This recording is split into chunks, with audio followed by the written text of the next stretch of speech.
예, 기도하겠습니다. 하나님, 오늘도 우리에게 새 날을 주셔서 감사합니다. 말씀 앞에 오늘도 겸손히 엎드립니다.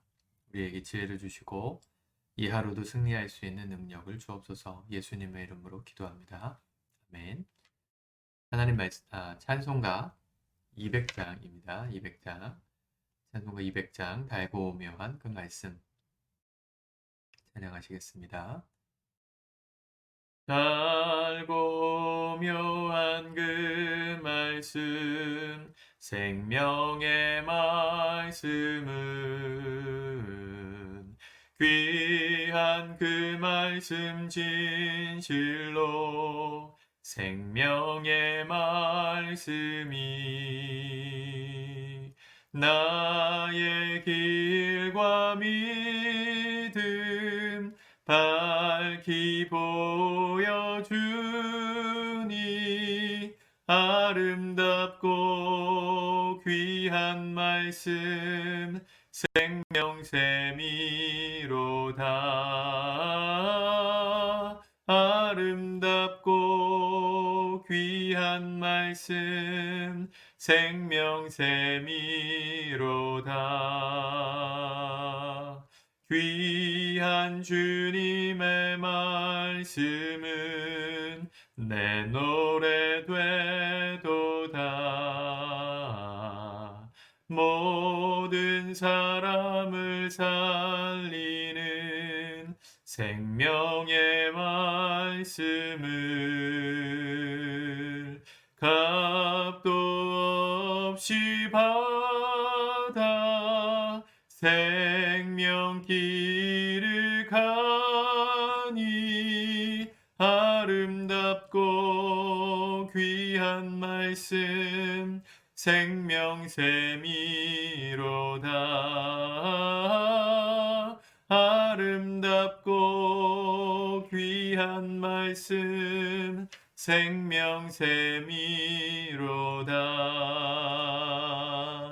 널리 울리어 퍼지는 생명의 말씀은 마음의 용서와 평안을 골고루 주나니 다만 예수 말씀 듣고 복을 받네.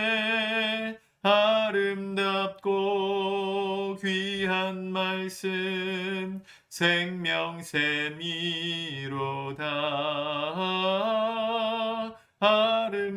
아름답고 귀한 말씀 생명샘이로다.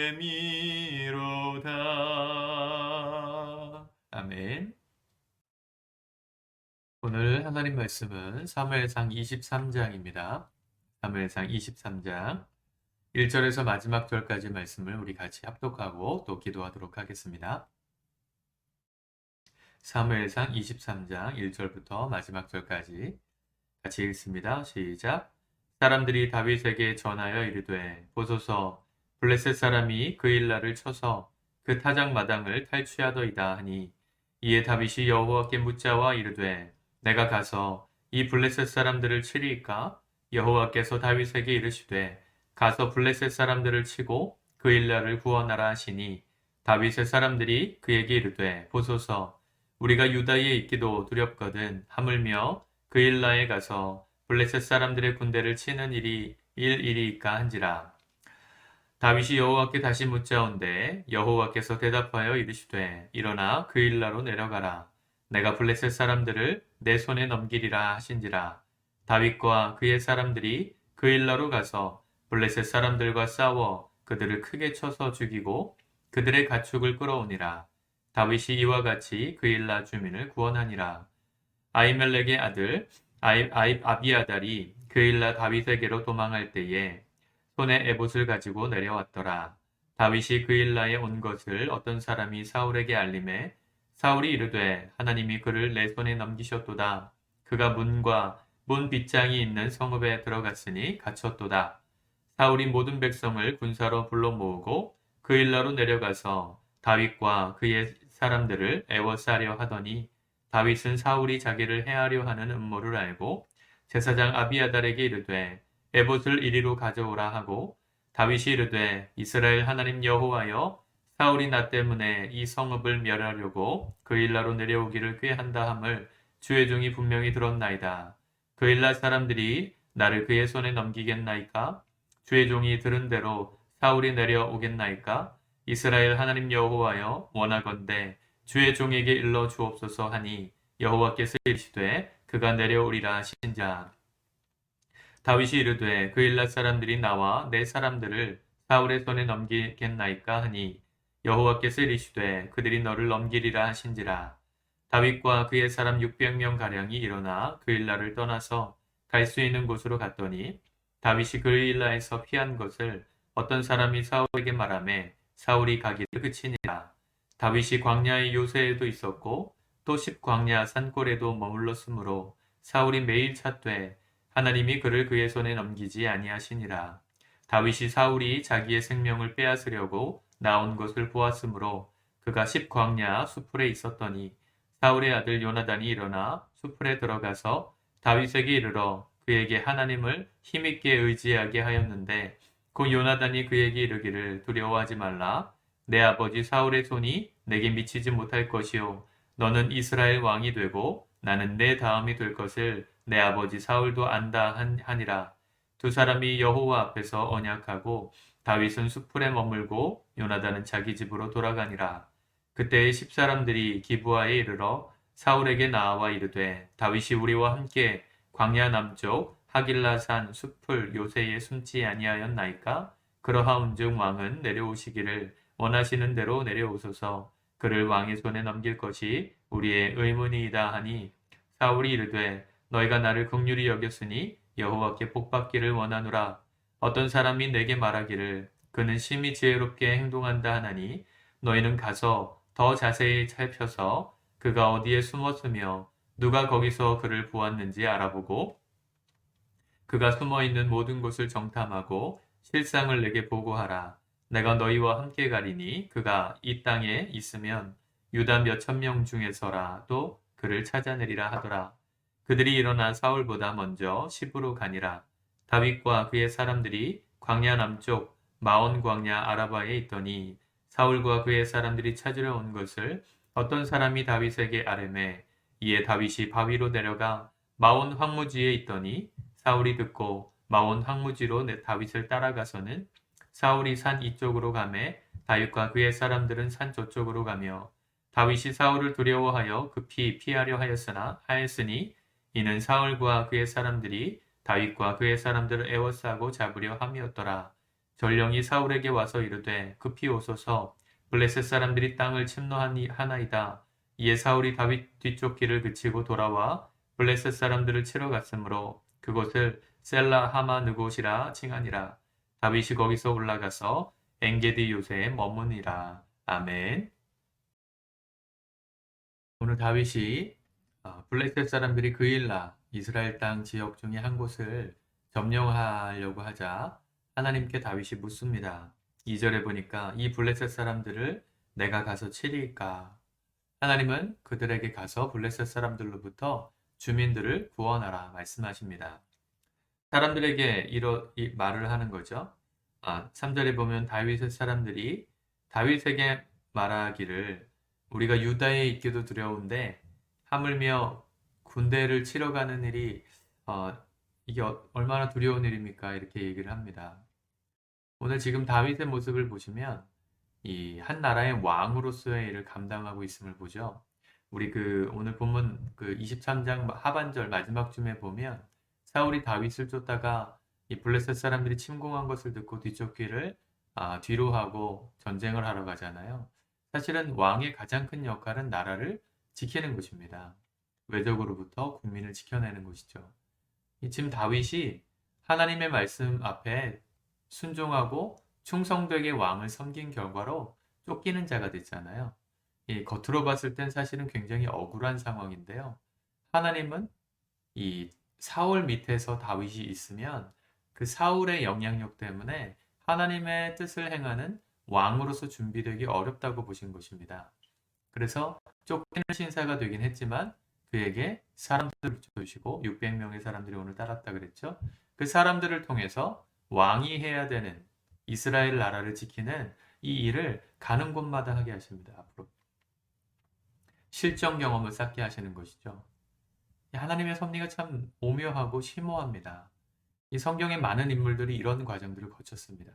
요셉도 형제들에게 팔려가지고 이집트의 노예로 끌려가잖아요. 누가 봐도 정말 억울하고 화가 나는 일이죠.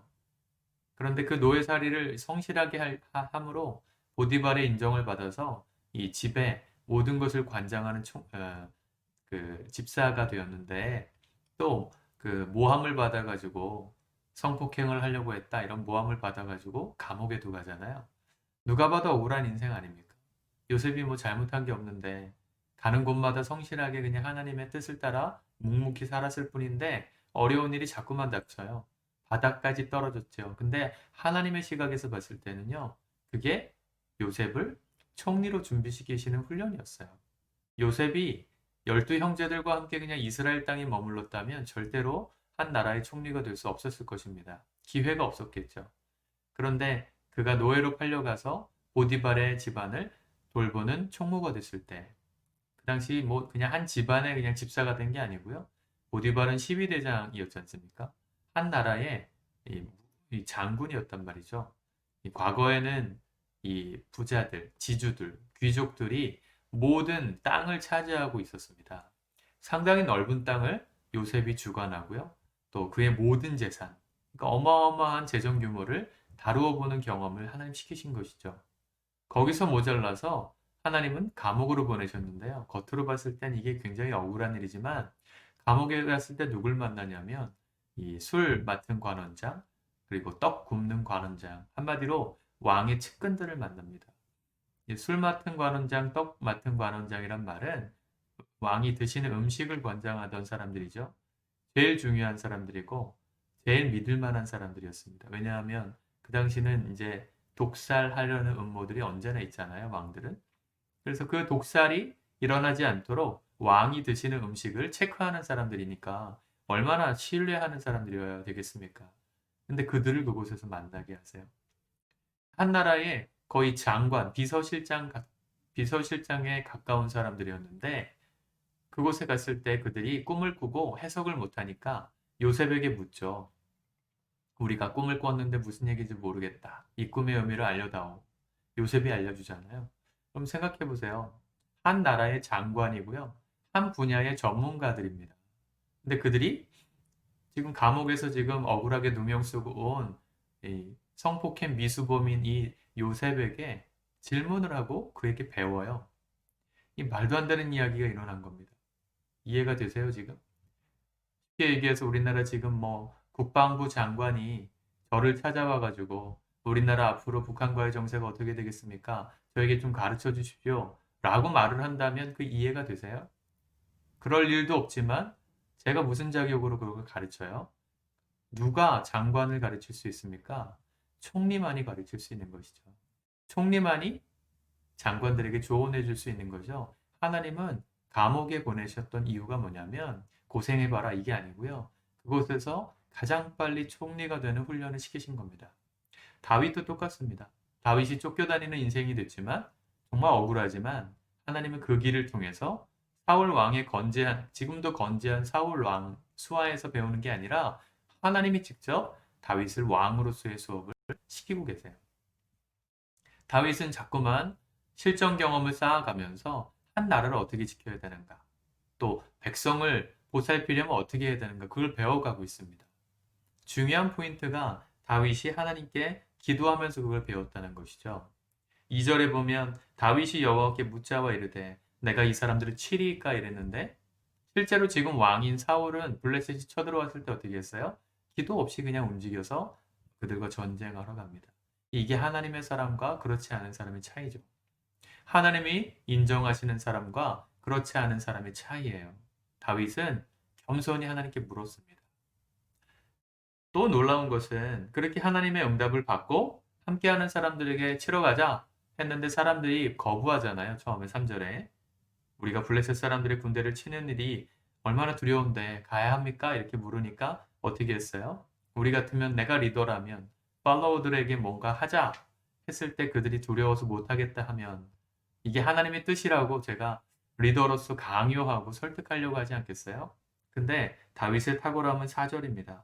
여호와께 다시 묻자온대 똑같은 기도 제목으로 또 한 번 묻습니다. 이유가 뭐예요? 나는 확실하게 응답을 받았는데 아직 나와 함께하는 사람들은 그 뜻을 모른다는 것이죠. 그걸 강요하고 겁박하고 교육해서 강제로 따라오게 한 것이 아니라 시간을 가지고 다윗 스스로도 자기의 생각이 내가 기도 응답 받은 것이 확실한지 한 번 더 확인하는 작업을 기도를 통해 하고 있습니다. 놀라운 지혜고 놀라운 리더십입니다. 한 그룹의 리더가 됐는데 이렇게 각 사람들마다의 이야기를 들을 수 있는 귀가 있었다는 건 정말 다윗이 넓은 사람이었음을 알 수 있는 것이죠. 하나님이 두 번째 응답하셨을 때 사람들이 함께하는 사람들이 전쟁을 하러 갑니다. 뭘 알 수 있어요? 기도를 두 번 했다고 사람들의 마음이 바뀐 겁니까? 누가 바꿔주셨죠? 하나님이 바꿔주신 거예요. 두 번이나 기도한 그 다윗의 그 진정성을 함께하는 600명의 사람들이 알고 그 사람들은 군대의 어떤 군사교육을 받은 사람들이 아니었는데도 하나님이 승리를 허락해 주시겠다는 보장을 받고 담대해져서 싸웠더니 5절에 그들을 크게 쳐서 죽였다. 그일라 주민들을 구원하였다. 왕이 해야 될 일을 다윗이 한 것입니다. 사울이 이 소식을 알았을까요? 사울은 그일라 지역에 블레셋이 쳐들어왔다는 얘기를 들었을까요? 나중에 듣죠. 다른 사람들, 어떤 사람이 이랬어요. 7절에 보면 어떤 사람이 그가 그일라에 있다는 것을 사울에게 알렸다 이랬죠. 그일라 지역에 블레셋이 쳐들어왔다는 것도 몰랐습니다. 다윗이 그냥 거기 있다는 거 얘기 듣자마자 군대를 모집해가지고 다윗 주기로 출발합니다. 이게 한 나라의 왕의 행태입니까? 왕으로서의 자격이 있습니까?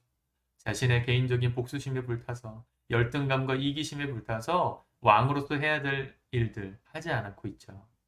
왕이 해야 될 일을 하지 않으면 왕만 불행한 게 아니고요. 그 나라 백성 전체가 불행해지는 거 아닙니까? 그렇죠? 왕이 나라 백성들이 먹고 사는 것에 관심이 없고요. 자기 개인적인 복수심에만 불타서 모든 나라의 행정력과 군사력을 움직이고 있었어요. 점점 사울은 사람들로부터 신뢰를 잃었을 것이고 이게 민병대로서 구원하고 다니는 주민들을 지키고 다니는 다윗의 명성은 점점 높아졌을 것입니다. 누가 봐도 다윗이 왕이구나 알게 되게 하시게끔 하나님은 지금 이끌어가고 계시는 것이죠. 여러분 우리 눈에 보이는 환경과 상황이 현실이 잘 이해가 안 되더라도 내게 맡겨주신 일들 가운데 늘 기도하면서 하나님의 뜻을 물으면서 성실하게 해야 될 것을 해가십시오. 나에게 왜 이런 환경을 주셨을까? 이것만 아니면 내가 더 잘할 수 있는데 라고 말하는 순간 사울처럼 사는 겁니다. 다윗만 없었다면 내 인생이 행복했다고 생각했잖아요. 근데 그렇지 않죠. 다윗은 주변 환경이 다 지금 불행해졌죠. 쫓기는 신세가 됐고 지금 그일라 지역에서 머무른다는 소식을 사울이 듣고 쫓아왔을 때 다윗이 하나님께 또 묻죠. 그가 정말로 나에게 내려오겠습니까? 묻고 하나님의 응답을 받아서 도망간 곳이 어디냐면 광야였습니다. 십광야. 여러 광야들을 돌아다녀요. 그렇죠. 14절에 보니까 광야의 요새에도 있었고 또 십광야 산골에서도 머물렀다. 이게 하루 이틀의 이야기가 아닙니다. 수년 동안 이렇게 살았습니다. 그리고 오늘 마지막 절에 보면 엔게디 요새에 머물렀다. 그러니까 그가 가는 땅들은 다 어디였냐면 사람들이 안 사는 땅이었어요. 하다못해 물을 마시기에도 어려운 광야였단 말이죠. 삶이 힘들어요. 억울해요. 근데 그곳에서 하나님은 다윗을 왕으로 제왕 교육을 시키고 계셨다는 것입니다. 우리 인생 가운데 지금 주어진 어려움이 있다면 그게 여러분들의 기회일 수 있습니다. 하나님이 여러분들을 준비시키시는 과정일 수 있습니다. 그 뜻을 발견한 사람은 묵묵히 따라가는 것이고요. 그 뜻을 신뢰할 수 없는 사람은 자꾸만 불평하면서 내게 주어진 자리들을 도망가려고 하겠죠. 오늘 내가 어떻게 살지는 또 나에게 맡겨주신 몫입니다. 오늘 내가 출근해야 되는 직장이 있습니까? 기쁘게 가십시오. 억지로 돈 벌기 위해서 간다 하는 마음과 기쁘게 내게 주어진 일을 성실하게 한다는 마음이 나의 인생도 바꾸지 않겠어요? 요셉이 노예살이를 하고 감옥에 있을 때조차도 억울했지만 자기에게 주어진 역할에 충실했더니 하나님이 그에게 복을 주셨습니다. 그로 인해서 그가 있는 자리가 복을 받았습니다. 그의 집이 복을 받고 감옥 전체가 복을 받았어요. 감옥이 복 받을 일이 뭐 있습니까? 그렇죠? 여러분 때문에 여러분들의 마음이 하나님께 합한 사람이 되어서 오늘 여러분들이 출근하고 또 여러분들이 오늘 가정일을 하고 또 여러분들이 학교를 가고 하는 모든 현장이 여러분들로 인해서 축복받는 그런 하나님의 준비시키시는 사람들로 세워질 수 있기를 축복합니다. 우리 기도합시다. 하나님 아버지, 오늘도 살아가는 우리의 삶의 현장이 주의 뜻이 이루어지는 현장이 되기를 원합니다. 우리의 보기에 억울한 것 같고 답답한 것 같고 이렇게 살면 안 될 것 같은 상황들로 주어지고 있다면 그 속에서 기도하며 하나님의 뜻을 발견하는 우리가 되게 도와주옵소서. 원망하고 탓하고 누구 때문에 불행하다 말하는 것이 아니라 나의 삶에 주어진 오늘 하루의 삶에 충실하며 성실하게 주의 뜻을 기도함으로 물으며 살아갈 때 오늘 우리를 통해 우리가 있는 자리들이 복을 받고 마침내 하나님의 사람들로 우리가 준비되어 쓰임받는 복된 인생을 살게 도와주시옵소서. 예수님의 이름으로 기도드립니다. 아멘. 오늘도 승리하시기 바랍니다.